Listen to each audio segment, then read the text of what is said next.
In today's video, I'm going to teach you how to count number of rows in Power BI. This is a quick and reliable way to create a dynamic count that automatically responds to filters, slicers, and cross-highlighting in your reports.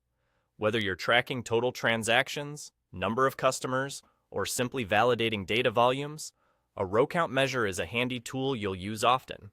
First, head to the table view so you can focus on your underlying data.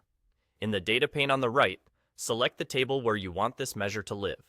This doesn't change what gets counted, but it keeps your model organized by storing the measure in a logical place. Next, right-click that table and choose New Measure. You'll see the formula bar appear across the top, ready for your DAX expression. Give your measure a clear name so you'll recognize it later in the fields list. Something like row count or total rows works well. Good naming makes reports much easier to maintain. After the measure name, type the equals sign to start the formula.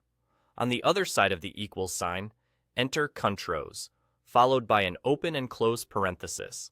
This is a DAX function that returns the number of rows in a table. It's straightforward, fast, and widely used. Now place your cursor between the parentheses and type the name of the table you want to count. If your table name includes spaces or special characters, Power BI will wrap it in single quotes automatically. When you've entered the table name, press Enter to confirm. If the formula is valid, Power BI creates the measure and adds it under the table you selected. And there you go. The measure is ready.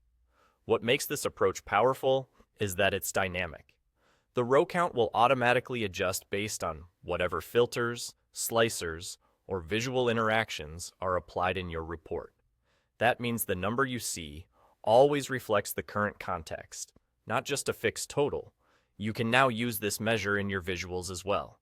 Anywhere you'd show a number, totals, KPIs, or summaries, this measure will plug in neatly. Because it's a measure rather than a calculated column, it stays lightweight and responsive, and you can reuse it across pages and visuals without duplicating logic. That's all. You've created a clean, reusable row count in just a few steps, and you're set to use it throughout your report for reliable, context-aware totals.